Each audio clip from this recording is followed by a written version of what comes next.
तो पहले बताया हैनरी, पहले क्या बताया हैनरी, और ये 9 चला गया नाना के यहाँ, बचा हैरी। आहा, क्या मारे हैं हम ट्रिक।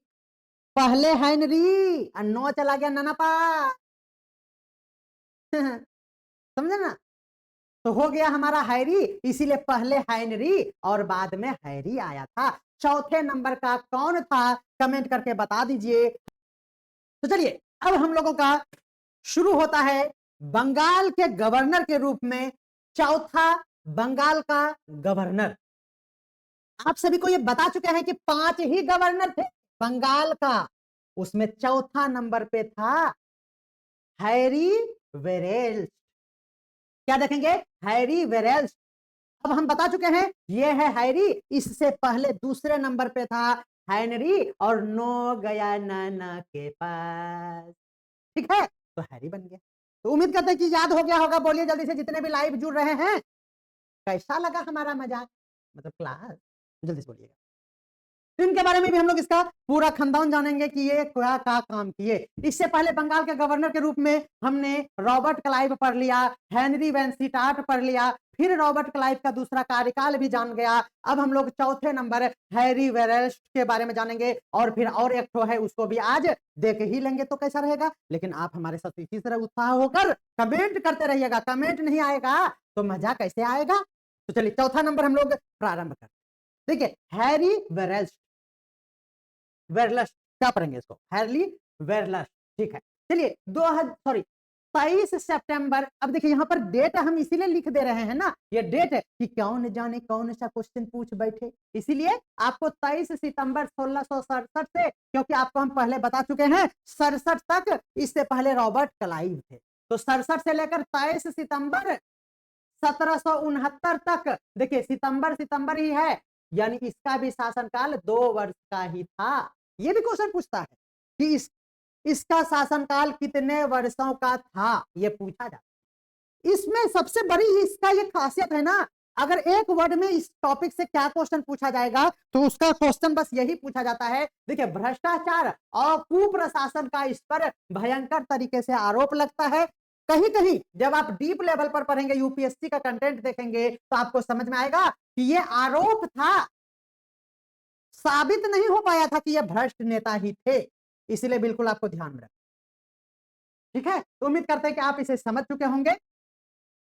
तो आगे हम लोग देखेंगे हर एक बात इससे संबंधित। देखिए जब हम लोग हैरी वेलेस की बात करें तो यह पद आपको अब कंफ्यूज नहीं करेगा, बंगाल का गवर्नर। ठीक है, ठीक है। अब चलिए हैरी वेरेल्स के समय में कंपनी को दीवानी का अधिकार मिल चुका था, अभी जस्ट बताए दीवानी था बिल्कुल। ठीक है, फिर वारेन हेस्टिंग ने इसे समाप्त किया था डुएल को, उस समय तक ये बना ही रहेगा सिस्टम। यानी उसके कार्यकाल में कंपनी के हाथों में राजस्व का शासन मिल गया था, इसके पास राजस्व मिलता था, यानी ये कर वसूलते थे, और कर वसूल कर क्या करता था, अपना पेट भर रहा होगा, अपने पॉकेट में एमएलए एमएलए एमएलए, इधर भी ले जिधर ले करता होगा। इसीलिए क्यों, क्योंकि इसीलिए स्पष्ट रूप से हम कह दिए हैं कि राजस्व इनके हाथ में ही था, और बेटा खूब टाका लूट लूट के रखा होगा, इसलिए इन पर भ्रष्टाचार और कुप्रशासन का आरोप लगता है। दीवानी मिलने के बाद कंपनी अधिकारियों ने, जितने भी अधिकारी इन्होंने नियुक्त किया, हम ये बताना चाह रहे हैं कि ये आरोप लगा है तो कैसे लगा है, इसके पीछे का क्या बैकग्राउंड था। देखिए हम जो आपको पढ़ा रहे हैं ना मॉडर्न हिस्ट्री, वो एक कहानी सुना रहे हैं, क्योंकि ये हमारे साथ घटित घटना है। ये हमारा हड़प्पन सिविलाइजेशन नहीं है, हड़प्पा सभ्यता नहीं है कि हम आपको सुनाएंगे, सबूत दिखाएंगे। ये तो प्रैक्टिकल है, जो कि हमारे पूर्वजों के साथ ही नहीं, बस 100 साल पहले ये घटित हुआ है। इसका मतलब ये हुआ कि इसको हम कहानी तरह से पढ़ेंगे तो मजा आएगा। जब यहाँ पर ये कंपनी के हाथों में राजस्व था, तो कंपनी के अधिकारी को क्या क्या होगा, उन्होंने निजी व्यापार करने वाले जितने भी थे, क्योंकि ये भी एक व्यापारी थे, लेकिन ये तो सरकारी बन के आए थे क्योंकि इसका ही राज्य था, समझ में आ रहा है ना। तो निजी तौर पर जो लोकल बॉडीज थे, वो जो ये व्यापार करते थे, ठीक है ना, और उनको बढ़ावा दिया गया। क्यों, देखिए अधिकारी ने निजी व्यापार बढ़ा दिया क्योंकि उससे क्या होगा, राजस्व ज्यादा मिलेगा। पहला बात, भारतीय जमींदारों और व्यापारियों का भरपूर शोषण किया गया। उस समय बंगाल, बिहार, उड़ीसा तीनों एक ही था, और वहां से कर वसूली पूरी तरह से अव्यवस्थित तरीके से हो रहा था। देख लीजिए, अव्यवस्थित तरीके से हो रहा था। किसानों पर एकदम अत्यधिक दबाव देना शुरू हुआ और यह शोषण हो रहा था। इसी के परिणाम स्वरूप ग्रामीण अर्थव्यवस्था पूरी तरह से चरमरा गया, कमजोर हो गया। वेरेस्ट स्वयं भी कंपनी के एक भ्रष्ट तंत्र का हिस्सा माने जाते थे। समझ में आ गया? इसका मतलब यह हुआ कि भ्रष्ट तंत्र का जो डुअल सिस्टम था उसका भरपूर लाभ उठाया। समझ में आ रहा है ना? अब यहां पर देखिए, इसको कंटिन्यू कैरी ऑन भ्रष्टाचार जारी रहा। वंशी टाट आया था। देखिए, यहां पर हम ये लिख के ये समझाना चाह रहे हैं इस लाइन से कि आपको नाम एक जैसा लगता है, पहले वंशी टाट यानी पहले स्टार्ट और फिर वेलेस, और बाद में लास्ट वाला है कॉर्टियर, जो कि एक तो और बचा हुआ है, देखते हैं आज ही हो जाएगा। ठीक है, चलिए, वेरेस्ट ये वाला जो है, इस पर भ्रष्टाचार और दुरुपयोग करने की रोक की कोशिश भी की गई थी। याद रखिएगा, एक नाम आता है विलियम बोल्ट्स।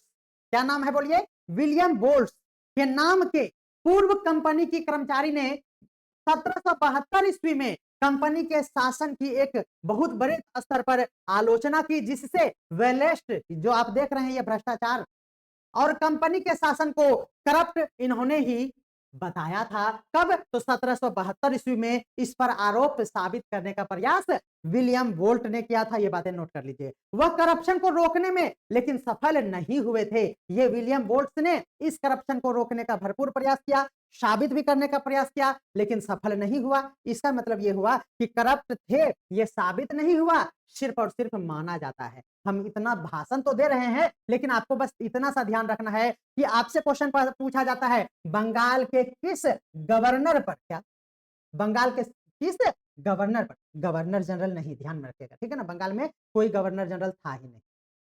किस पर भ्रष्टाचार के आरोप लगते हैं? तो आपका नाम याद रखना है वेरेस्ट। ये देखिए, वेरेस्ट जब पढ़ेंगे तो रेस्ट जैसा, यानी इसको अरेस्ट कर लिया गया भ्रष्टाचार के आरोप में। हम ये ट्रिक बता रहे हैं, रियल नहीं है। द्वैत शासन किसके समय में जारी रहा होगा? तो इसी के शासनकाल में। याद रखिएगा, इस दोनों में ये जारी रहा। वेलेस्ट भरपूर इसका फायदा उठाता है, कॉर्टियर में भी जारी रहा, और फिर वारेन हेस्टिंग आता है जिन्होंने डुअल सिस्टम को ही समाप्त कर दिया। हम बता चुके हैं। आगे बढ़ते हैं। आपसे किस किस तरह का क्वेश्चन पूछा जाता है, क्योंकि हमने सिमिलर टाइप का ही टॉपिक को आगे बढ़ाया है, इसीलिए आपसे हम ये बोलना चाहते हैं कि क्वेश्चन किस तरह से पूछा गया है वो आप देखिए। तो पहला जो क्वेश्चन पूछा जाता है तिथि पर आधारित है। ये हम लोग देख लेंगे तो आपको समझ में आएगा कि इतना डीप पढ़ना चाहिए या नहीं। तिथि पर आधारित आपसे क्वेश्चन पूछे जाते हैं, जैसे कि हैरी वेलेस जो है बंगाल के गवर्नर कब बने? आप सोच लीजिएगा, अभी पढ़ा दिए हैं। हैरी वेलेस जो है इसका कार्यकाल कितने वर्षों का था? बता दीजिएगा। 1767 से 69 के बीच बंगाल का गवर्नर कौन था? ये भी आप समझ में आ गया होगा। आपसे यह काल और इसके अनुक्रम पर आधारित क्वेश्चन भी पूछे जाते हैं, जैसे रॉबर्ट क्लाइव हैरी वेरेस्ट और कॉर्टियर को सही कालक्रम में व्यवस्थित करें। आपको पता चल गया कि ये हमारा 1 नंबर पे रहा होगा, ये 2 नंबर पे ही रहा होगा, और ये 3 नंबर पे ही रहा होगा, ये 5वें नंबर पर और लास्ट था। निम्नलिखित में से इस तरह का क्वेश्चन आपसे क्वेश्चन पूछा जाता है, निम्नलिखित में से कौन 1767 में के बाद बंगाल का गवर्नर बना? जल्दी से कमेंट करके इसका बता दीजिए। तो देखिए, 67 के बाद इसके बीच में कौन था? तो वेरेल्स थे। यही इसका जवाब हो जाएगा 2 नंबर का। अभी जवाब नहीं देते तो गड़बड़ा भी जाता आपका। ठीक है, चलिए, पद पर आधारित भी पूछा जाता है। हैरी वेलेस जो है किस पद पर कार्यरत थे? देखिए, गवर्नर जनरल भी देता है, वायसराय भी देता है, और बंगाल का गवर्नर कमांडर इन चीफ। तो आपको समझ में आ गया कि बंगाल का गवर्नर था। कथन बेस्ड भी क्वेश्चन पूछे जाते हैं। हैरी वेलेस जो थे बंगाल का गवर्नर था, तो हाँ सही बात है, ये बंगाल का गवर्नर था, सही है। उसका कार्यकाल 67 से 69 तक था। सही विकल्प निम्नलिखित में से चुनिए। ये भी क्वेश्चन आपसे पूछा जाता है। मिलान करने के लिए कई बार क्वेश्चन दिया जाता है बीपीएससी में, यूपीएससी में भी। तो मिलान पर आधारित प्रश्न, जैसे सूची दे दिया ये वाला, और इसको आप मिलान कीजिए। वन लाइनर फैक्ट ये आपको हम बता चुके हैं, ये भी ध्यान में रखिए। बहुत सारे क्वेश्चन घटनाओं को क्रमबद्ध तरीके से जोड़कर प्रश्न पूछे जाते हैं, जैसे ग्रेट बंगाल फेमिनी जो कि 1760 की पृष्ठभूमि किस गवर्नर के कार्यकाल में हुई? आप सभी को पता होना चाहिए कि बंगाल में जो 1770 ईस्वी में अकाल पड़ता है, विशाल महाअकाल है वो, है ना, उसका प्रभाव आप सभी को पता है कि जैसे अकाल हुआ तो पिछले साल भी खेती बाड़ी नहीं हुई थी, उसके पहले भी खेती बाड़ी नहीं हुई थी, तो भयंकर तरीके से अकाल 1770 में हुआ, जिसे ग्रेट बंगाल फेमिन बोलते हैं।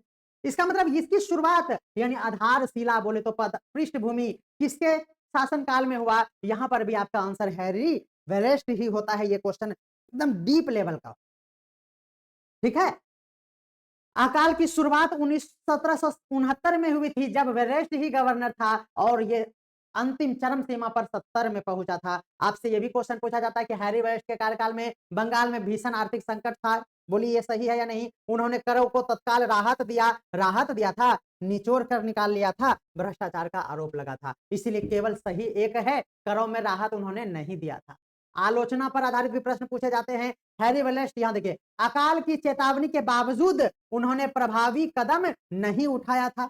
इनके शासनकाल में अकाल शुरू हुआ था आंशिक रूप से, और वो अगर अच्छे से कदम उठाता, लेकिन ये तो बेटा गजोदर क्या कर रहा था? किसानों को शोषण करने में लगा हुआ था, इसलिए भ्रष्टाचार का आरोप भी इस पे लगा कि अगर ये चाह लेता तो 70 ईस्वी में बंगाल में इतना बड़ा अकाल नहीं आता। इसीलिए याद रखिएगा, कंपनी के अधिकारियों द्वारा अनाज जमाखोरी को रोकने में भी ये विफल हो गए थे, इत्यादि इत्यादि आपको बिल्कुल समझ में आ गया होगा। ठीक है, चलिए बंगाल के गवर्नर की अगर हम बात करें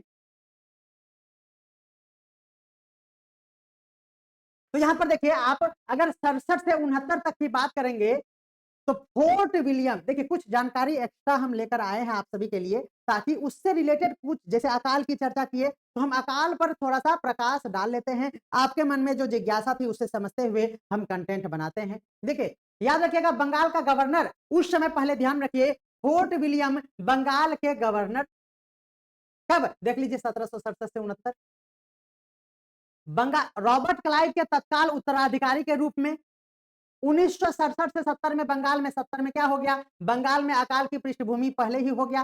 69 में सूखा और खाद्य संकट की सूचना मिली थी। स्थानीय अधिकारियों ने चेताया भी था और राजस्व नीति को बदलने के लिए कहा गया था, लेकिन नहीं बदला गया था। कंपनी के अधिकारियों ने अनाज की जमाखोरी नहीं रोकी थी। इसी अकाल में 1 से 10 मिलियन लोगों की मृत्यु हुई थी। ये आधुनिक इतिहासकार कितना हुआ था एग्जैक्ट मानने में मतभेद रखते हैं। ये सभी आप एक बार स्लाइटली देख। कुप्रशासन और भ्रष्टाचार का आरोप लगने के लिए ही ये बंगाल के गवर्नर जाने जाते हैं और एक ही क्वेश्चन पूछे जाते हैं। अगर कुछ एक्स्ट्रा, अगर आप बीपीएससी का एग्जाम दे रहे हैं, दरोगा का एग्जाम दे रहे हैं, तो हमारा वीडियो आपके लिए काफी इंपॉर्टेंट हो सकता है। बाकी जनरल आदमी जितना भी समझ रहे हैं, छोटे मोटे नन्हे मुन्ने बच्चे, ठीक है, उनके लिए तो रामबाण है ही।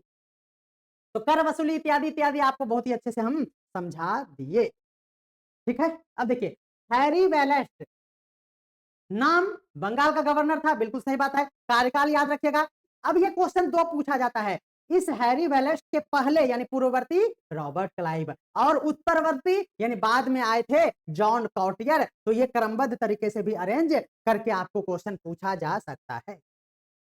ठीक है, मुगल साम्राज्य से इस हैरी वेलेस्ट का कैसा संबंध था, इसको भी देखना चाहिए। मुगल साम्राज्य से संबंध की बात करें तो 1765 ईस्वी में ईस्ट इंडिया कंपनी को बंगाल, बिहार और उड़ीसा की दीवानी मिली हुई थी। यह दीवानी मुगल सम्राट शाह आलम द्वितीय द्वारा दिया गया था। यह क्वेश्चन पूछा जाता है, बंगाल, बिहार और उड़ीसा को दीवानी किसने दिया था? तो शाह आलम द्वितीय ने दिया था। हमारा पहला वीडियो जब आप देखेंगे तो ये आपको समझ में आ जाएगा। ठीक है, हैरी वेलेस्ट की बात करते हैं, चौथे नंबर का, ये बंगाल का गवर्नर था। मुगल सम्राट का अधीनस्थ शासन नहीं था, क्योंकि मुगल पूरी तरह से कमजोर हो चुका था। यह कंपनी के प्रतिनिधि के रूप में शासन करता रहा और मुगल सम्राट केवल नामात्र उस समय अपने प्रभुत्व में था, इसीलिए मुगल से इसका कोई पंगा उतना हुआ ही नहीं, इसीलिए कोई युद्ध भी नहीं। तो मुगलों की अगर बात करें और उसके साथ कंपनी की स्थिति कैसी थी? मुगल प्रशासन जो थे वो औपचारिक और प्रतीकात्मक रूप से सिर्फ बचे हुए थे, उनका कोई दमखम नहीं था, बस जिंदा रह रहे हैं, पिया हिले ना डोले, समझ में आ रहा है ना, कुछ चल ही नहीं रहा था, अब बस जीने के लिए जी रहे हैं, हिले तो नहीं रहे हैं, यही हो गया था। वास्तविक सत्ता ईस्ट इंडिया के कंपनी के हाथों में निश्चित तौर पर आ गई थी। राजस्व भी कंपनी ने ले लिया था। न्याय और सेना जो था कंपनी का, उस पर नियंत्रण बन चुका था, इससे पहले नहीं था। मुगल दरबार आर्थिक रूप से पूरी तरह से क्या हो गया? निर्बल हो गया था। हैरी वेलेस ने कोई युद्ध लड़ा तो नहीं, इसको खाली पैसा बटोरने में था, इसलिए प्रत्यक्ष रूप से कोई भी युद्ध इन्होंने नहीं लड़ा। हैरी वेलेस के नाम से कोई प्रमुख युद्ध हुआ? आपका आंसर क्या होगा? None of these. आंतरिक विद्रोह इसके साथ हुआ क्या? यह भी क्वेश्चन पूछा जाता है। तो बिल्कुल किसान असंतोष थे, जमींदार ने भी इसका विरोध किया था। खाद्य संकट, निश्चित तौर पर सामाजिक अशांति, के लिए उत्तरदायी था, जो इस पे काम उन्होंने नहीं किया। बंगाल में अकाल की पृष्ठभूमि सूखा 1767 ईस्वी में सूखा हुआ। उसी वर्ष वरिष्ठ का शासनकाल समाप्त होना था। उन्होंने कुछ भी काम नहीं किया। कर वसूली भी वो जारी रखते हैं। अनाज की जमाखोरी भी रोकने का कोई उपाय नहीं करते हैं।